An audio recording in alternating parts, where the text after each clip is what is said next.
I mean, just watching those clips there, how long does it take to rehearse those sorts of things and put it together? You know, it was such a great show, but I'm happy it's over. Yeah. And we worked tirelessly. It was 16-hour days minimum. You know, if we pre-recorded, we were in dance rehearsals, and then we recorded the show. Filmed it, then we did, you know, press outside of that. So it was long hours. It must have been the most positive job you've ever had, because I imagine my life to be like that. I'd love to just... I know. I wish it was like that on set all the time. I mean, no, it was a great show. I really feel like I was their teacher. You know, these kids, a lot of them had never done anything before, and I had done a lot of Broadway shows before I got Glee, and so.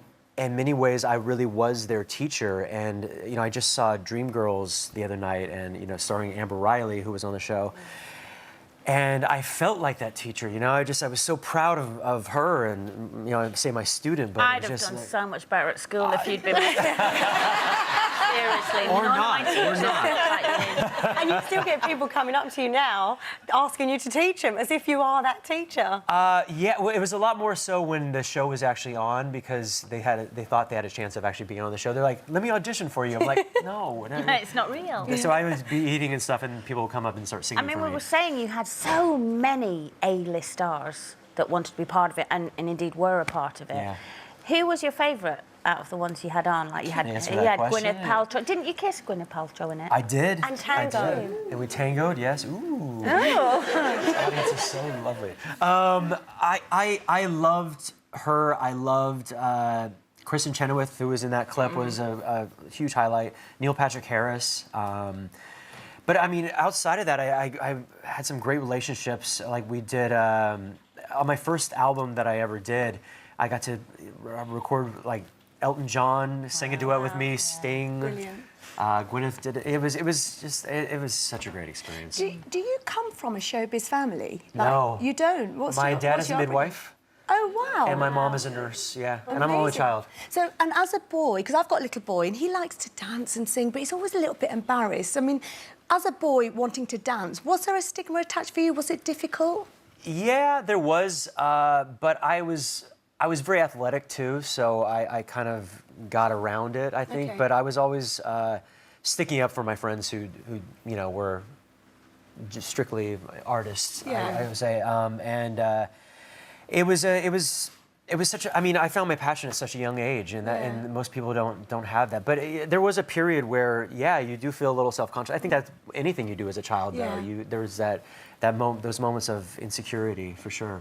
So being back on stage again now, this is why you're back in London, obviously, Matthew. You can tell us about these shows. It's 3 quite intimate concerts, but it's you, for the first time probably in a long time, being yourself on stage almost. It is about your life as opposed to Totally. Glee. I love that. And, you know, I'm so used to playing characters, but this is a chance for the audience to really see, you know, Matthew Morrison. I go through, it's kind of a career retrospective of different shows I've been a part of, some Glee songs for sure. And Hairspray in there. Hairspray, The Light in the Piazza, South Pacific, you know.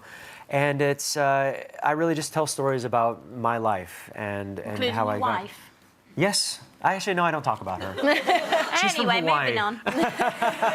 She is gorgeous. And yes, it was in Hawaii, wasn't it? This Yeah, beautiful she's ceremony, from there. So we wanted to get married there, and you know, eventually when we have kids, they will all have a Hawaiian name. It's the tradition we really want to pass on. She did a Hawaiian dance for you on your wedding day, didn't she? Yeah. It's a tradition that the woman lays her man, but with the lay, you know. I like that tradition. Yeah, we do that one in Blackpool. Quite different.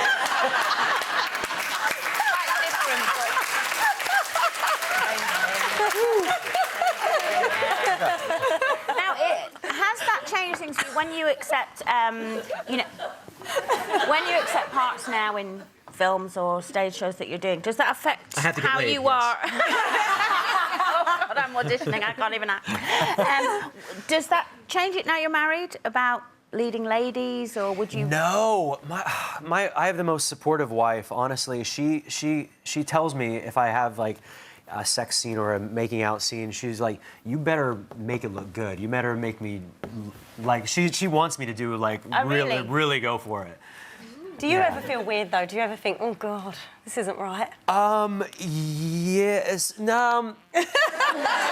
Well, I mean, those are just the weirdest things to film. Like you said, I'm doing a movie that's coming out later this year. It's called Tulip Fever with Dame Judi Dench, and I had a sex scene in there with Cara Delevingne. Oh, what a shame. I know. But it's those things are just always strange. Awkward. Yeah, they're very choreographed, and there's a bunch of Everyone's people, watching. and you're in no clothes, and it's interesting. Yeah.